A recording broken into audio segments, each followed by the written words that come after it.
Previously, we followed Holmes and Watson through a tale thick with suspicion, a locked room, and a terrified woman marked for death. But now the shadows lengthen and motive sharpens like the edge of a knife. In this second part of Sir Arthur Conan Doyle's chilling case, Holmes has uncovered a financial reason for murder. Cold, calculated, and rooted in greed. What awaits them at Stoke Moran, hidden among the spring blossoms and silent corridors, is something far more sinister than either of them suspects. Welcome back to Whispers After Dark. This is part 2 of the adventure of the Speckled Band. It was nearly 1 o'clock when Sherlock Holmes returned from his excursion. He held in his hand a sheet of blue paper, scrawled over with notes and figures. "I have seen the will of the deceased wife," said he. "To determine its exact meaning, I have been obliged to work out the present prices of the investments with which it is concerned. The total income, which at the time of the wife's death was little short of £1,100, is now, through the fall in agricultural prices, not more than £750. Each daughter can claim an income of £250 in case of marriage. It is evident, therefore, that if both girls had married, this beauty would have had a mere pittance, while even one of them would cripple him to a very serious extent. My morning's work has not been wasted, since it has proved that he has the very strongest motives for standing in the way of anything of the sort. And now, Watson, this is too serious for dawdling, especially as the old man is aware that we are interesting ourselves in his affairs. So if you are ready, we shall call a cab and drive to Waterloo. I should be very much obliged if you would slip your revolver into your pocket. And Ely's number 2 is an excellent argument with gentlemen who can twist steel pokers into knots. That and a toothbrush are, I think, all that we need." At Waterloo we were fortunate in catching a train for Leatherhead, where we hired a trap at the station inn and drove for 4 or 5 miles through the lovely Surrey lanes.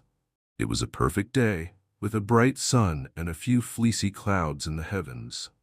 The trees and wayside hedges were just throwing out their first green shoots, and the air was full of the pleasant smell of the moist earth.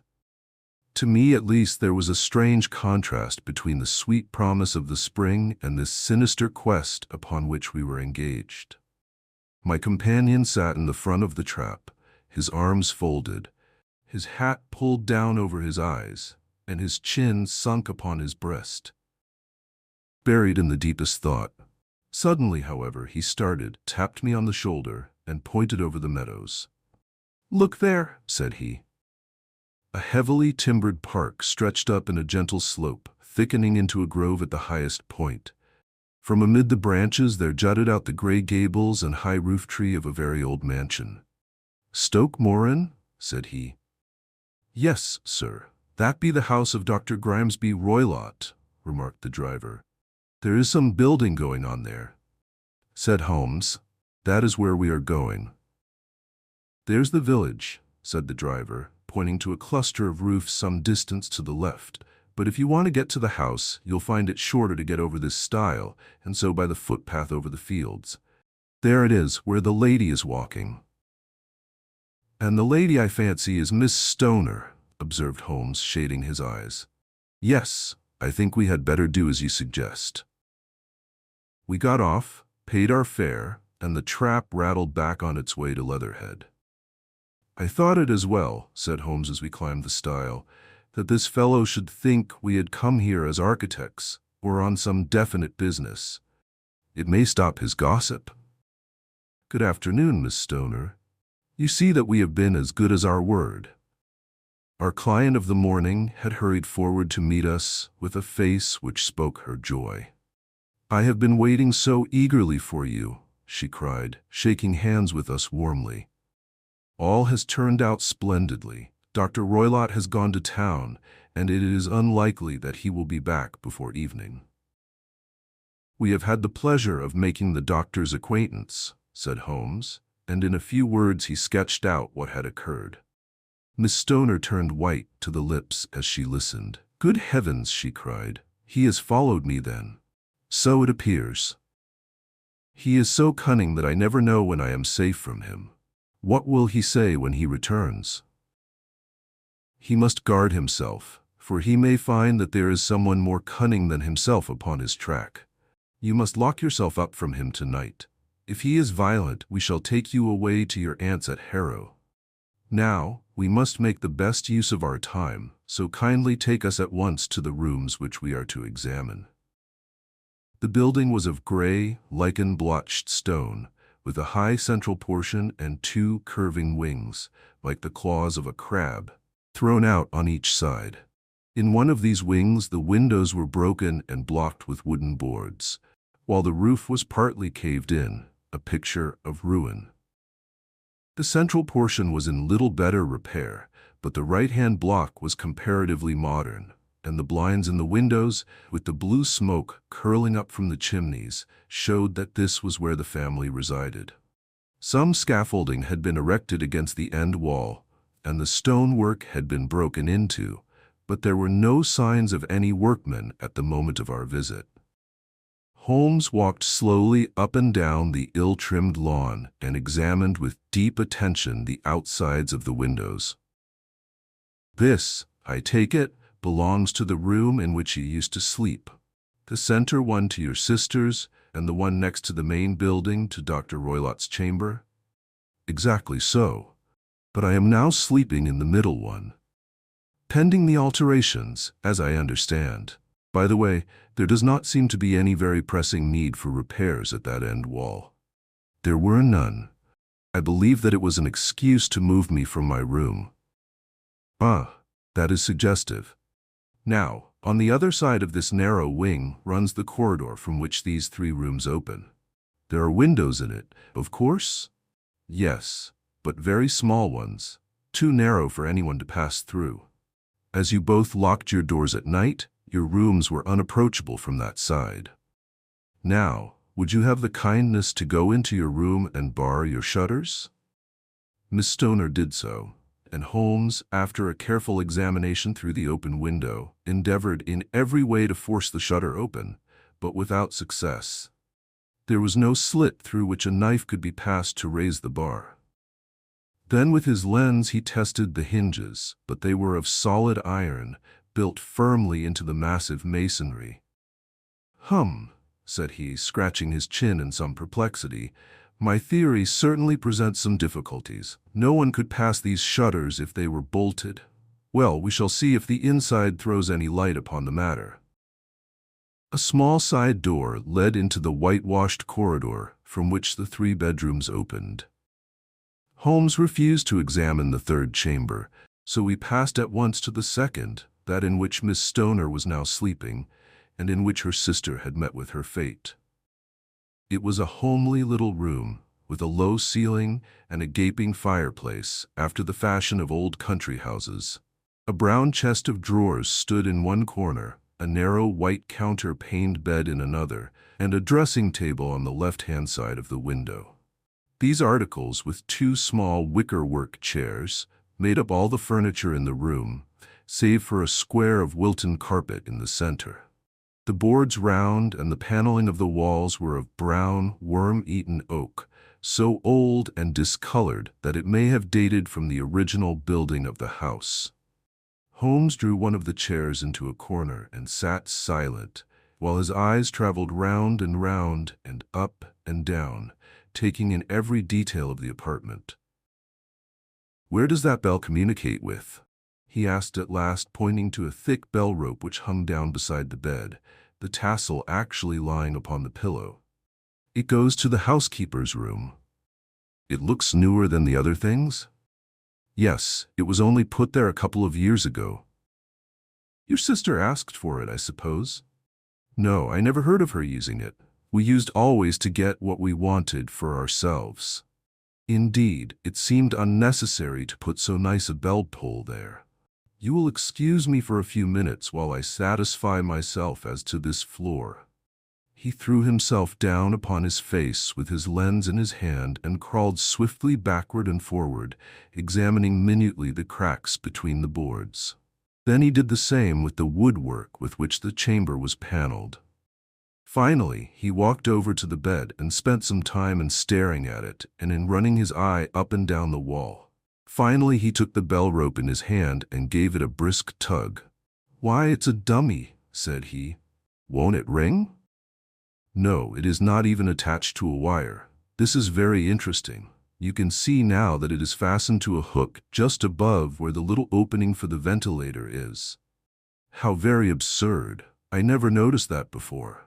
"Very strange," muttered Holmes, pulling at the rope.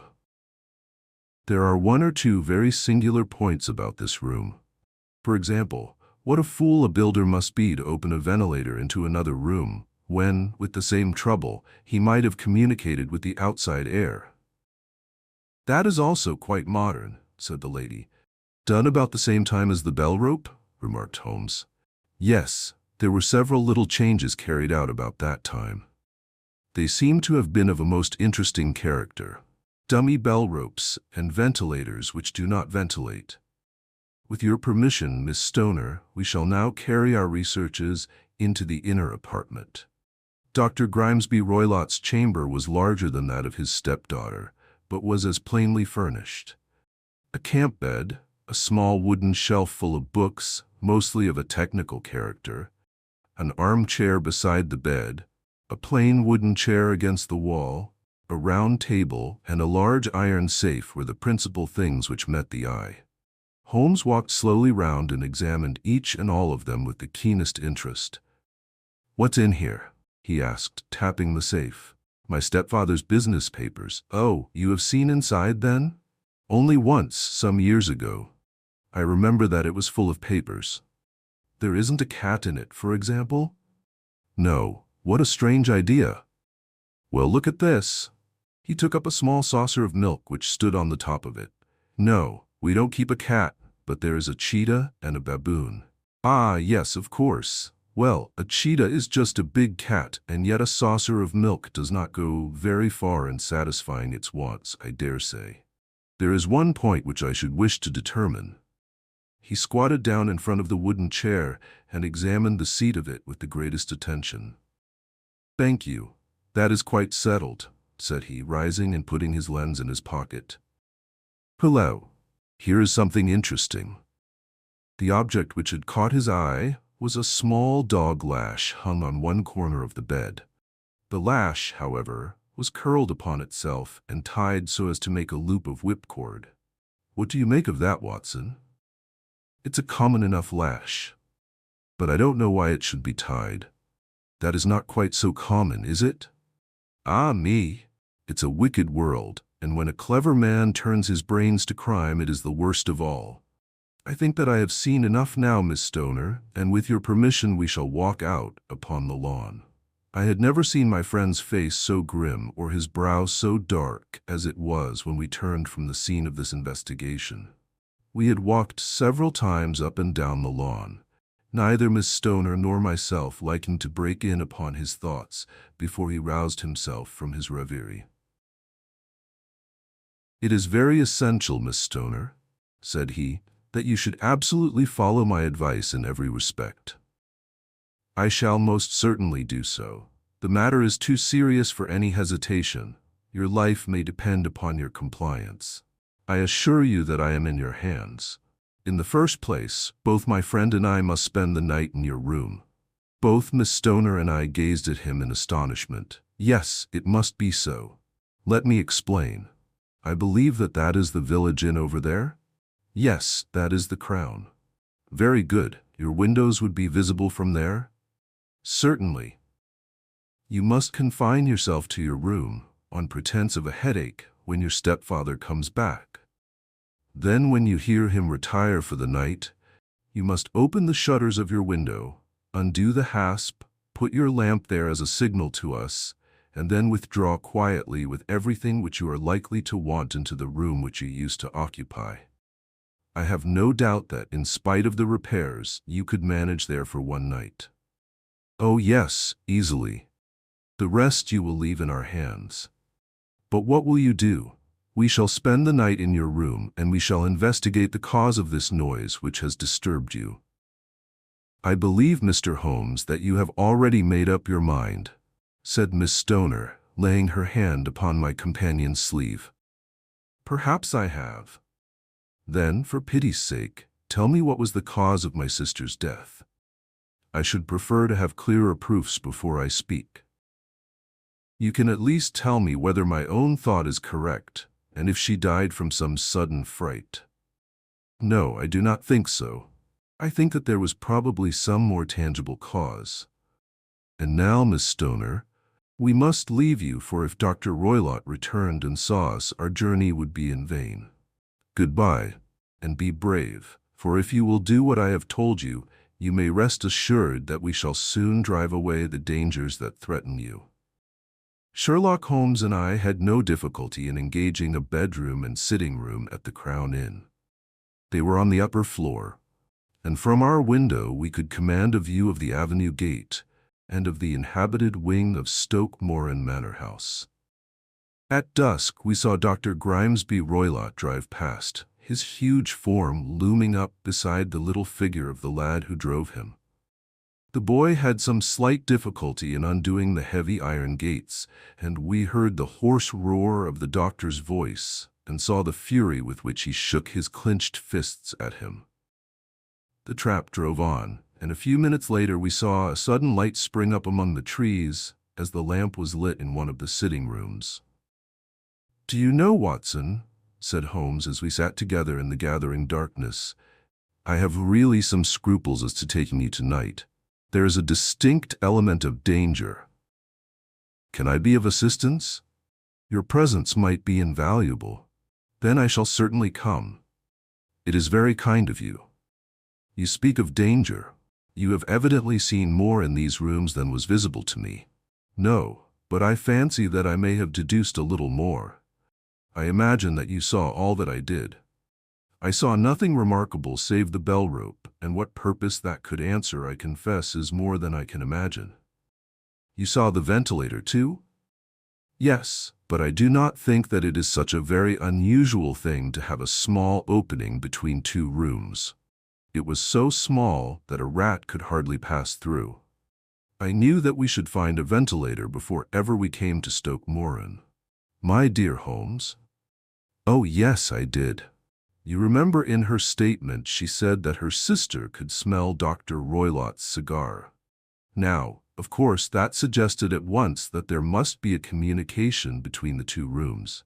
It could only be a small one, or it would have been remarked upon at the coroner's inquiry. I deduced a ventilator." "But what harm can there be in that?" "Well, there is at least a curious coincidence of dates. A ventilator is made, a cord is hung, and a lady who sleeps in the bed dies. Does not that strike you?" "I cannot as yet see any connection." "Did you observe anything very peculiar about that bed?" "No. It was clamped to the floor. Did you ever see a bed fastened like that before?" "I cannot say that I have." "The lady could not move her bed. It must always be in the same relative position to the ventilator and to the rope, or so we may call it, since it was clearly never meant for a bell pull." "Holmes," I cried, "I seem to see dimly what you are hinting at.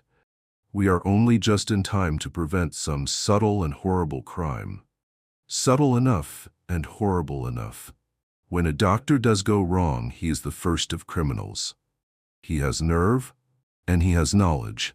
Palmer and Pritchard were among the heads of their profession. This man strikes even deeper, but I think, Watson, that we shall be able to strike deeper still. But we shall have horrors enough before the night is over. For goodness sake, let us have a quiet pipe and turn our minds for a few hours to something more cheerful." About 9 o'clock the light among the trees was extinguished, and all was dark in the direction of the manor house. 2 hours passed slowly away, and then, suddenly, just at the stroke of 11, a single bright light shone out right in front of us. "That is our signal," said Holmes, springing to his feet. "It comes from the middle window." As we passed out, he exchanged a few words with the landlord, explaining that we were going on a late visit to an acquaintance, and that it was possible that we might spend the night there.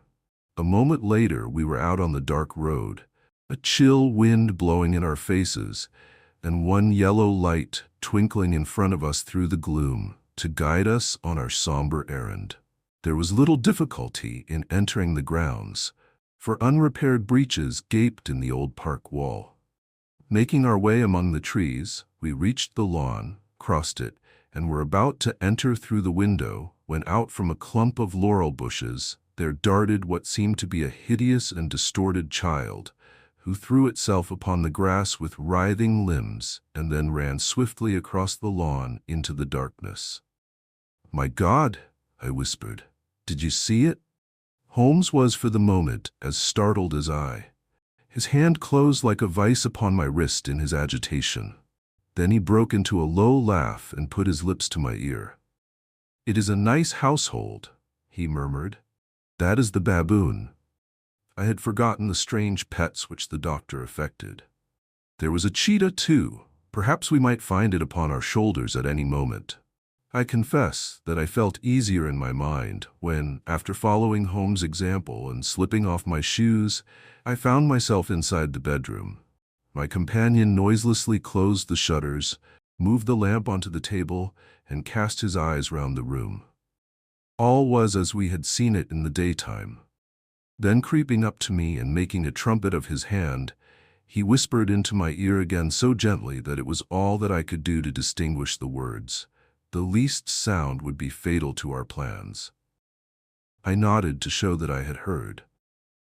"We must sit without light. He would see it through the ventilator." I nodded again. "Do not go asleep. Your very life may depend upon it. Have your pistol ready in case we should need it.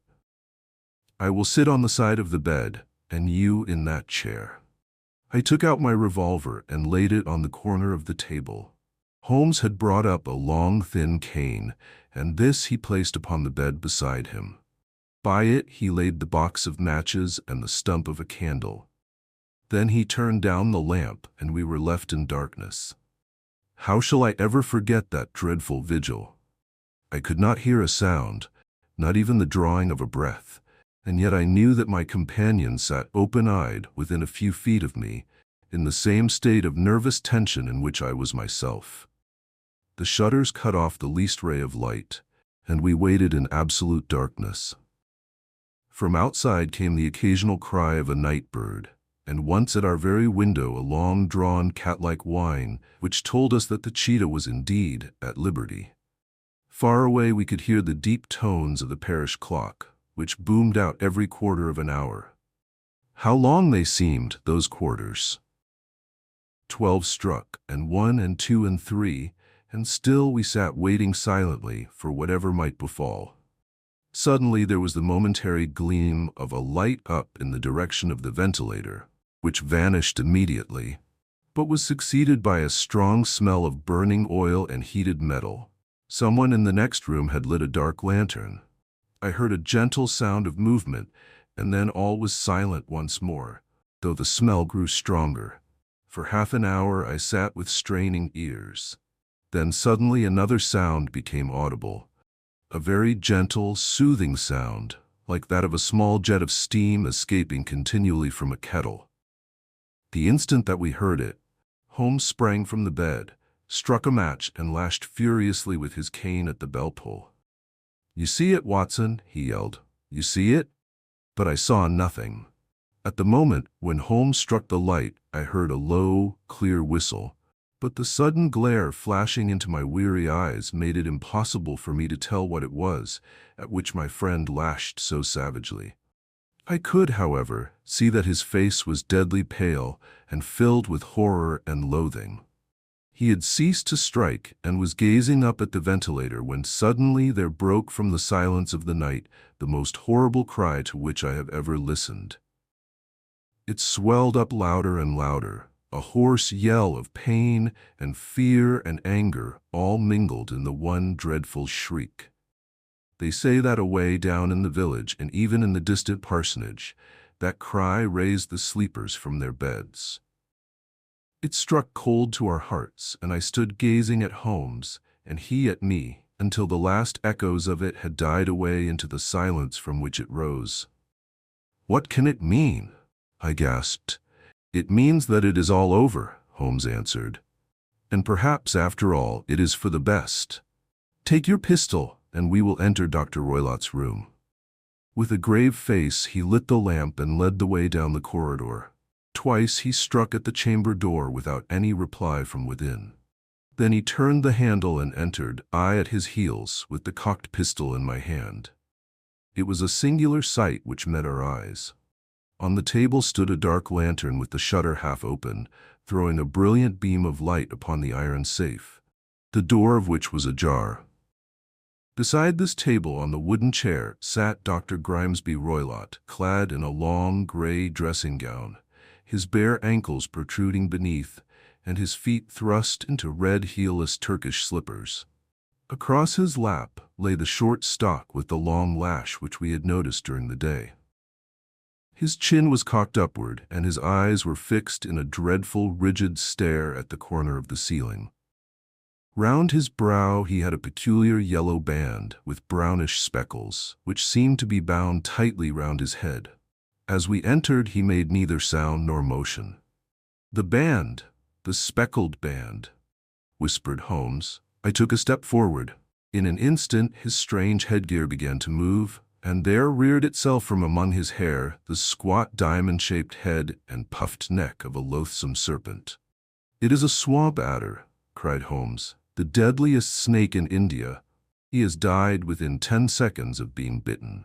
Violence does, in truth, recoil upon the violent, and the schemer falls into the pit which he digs for another. Let us thrust this creature back into its den, and we can then remove Miss Stoner to some place of shelter, and let the county police know what has happened." As he spoke, he drew the dog whip swiftly from the dead man's lap, and throwing the noose round the reptile's neck, he drew it from its horrid perch, and carrying it at arm's length, threw it into the iron safe, which he closed upon it. Such are the true facts of the death of Dr. Grimesby Roylott of Stoke Moran. It is not necessary that I should prolong a narrative which has already run to too great a length by telling how we broke the sad news to the terrified girl, how we conveyed her by the morning train to the care of her good aunt at Harrow, of how the slow process of official inquiry came to the conclusion that the doctor met his fate while indiscreetly playing with a dangerous pet. The little which I had yet to learn of the case was told me by Sherlock Holmes as we traveled back next day. "I had," said he, "come to an entirely erroneous conclusion which shows, my dear Watson, how dangerous it always is to reason from insufficient data. The presence of the gypsies, and the use of the word band, which was used by the poor girl, no doubt, to explain the appearance which she had caught a hurried glimpse of by the light of her match, were sufficient to put me upon an entirely wrong scent. I can only claim the merit that I instantly reconsidered my position when, however, it became clear to me that whatever danger threatened an occupant of the room could not come either from the window or the door. My attention was speedily drawn, as I have already remarked to you, to this air vent, and to the bell rope which hung down to the bed. The discovery that this was a dummy, and that the bed was clamped to the floor, instantly gave rise to the suspicion that the rope was there as a bridge for something passing through the hole and coming to the bed. The idea of a snake instantly occurred to me, and when I coupled it with my knowledge that the doctor was furnished with a supply of creatures from India, I felt that I was probably on the right track. The idea of using a form of poison, which could not possibly be discovered by any chemical test, was just such a one as would occur to a clever and ruthless man who had had an Eastern training. The rapidity with which such a poison would take effect would also, from his point of view, be an advantage. It would be a sharp-eyed coroner, indeed, who could distinguish the two little dark punctures, which would show where the poison fangs had done their work. Then I thought of the whistle. Of course, he must recall the snake before the morning light revealed it to the victim. He had trained it, probably by the use of the milk which we saw, to return to him when summoned. He would put it through this air vent at the hour that he thought best, with the certainty that it would crawl down the rope and land on the bed. It might or might not bite the occupant. Perhaps she might escape every night for a week, but sooner or later, she must fall a victim. I had come to these conclusions before ever I had entered his room.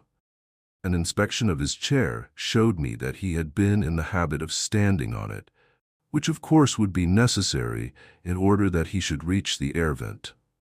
The sight of the safe, the saucer of milk, and the loop of whipcord were enough to finally dispel any doubts which may have remained. The metallic clang heard by Miss Stoner was obviously caused by her stepfather hastily closing the door of his safe upon its terrible occupant. Having once made up my mind, you know the steps which I took in order to put the matter to the proof. I heard the creature hiss, as I have no doubt that you did also, and I instantly lit the light and attacked it, with the result of driving it through the air vent, and also with the result of causing it to turn upon its master at the other side. Some of the blows of my cane came home and roused its snakish temper, so that it flew upon the first person it saw. In this way I am no doubt indirectly responsible for Dr. Grimesby Roylott's death, and I cannot say that it is likely to weigh very heavily upon my conscience. And so, with the hiss of a serpent and the echo of justice served in silence, another dark mystery meets its end. But not all monsters come from beyond the veil. Some live quietly among us, draped in civility, hiding malice behind smiles and respectability. Sherlock Holmes pulled back the curtain not just on a crime, but on a chilling truth, that evil often wears a familiar face. Thank you for joining us tonight. Until next time, keep your eyes open, your doors locked. Thank you for joining me for this episode of Whispers After Dark, disturbing stories to sleep by. If these stories sent a chill down your spine, comment below. Tell us about a story you would like to hear, and check out the other chilling videos in our channel. Make sure to subscribe, like, and tap the notification bell so you never miss what waits in the shadows. Until then, stay curious, stay cautious, and beware of the whispers after dark. This presentation of the adventure of the Speckled Band includes original commentary, narration style, and episodic structure created exclusively for Whispers After Dark. While the story itself is in the public domain, this version is a unique production and may not be reproduced, reused, or redistributed without permission.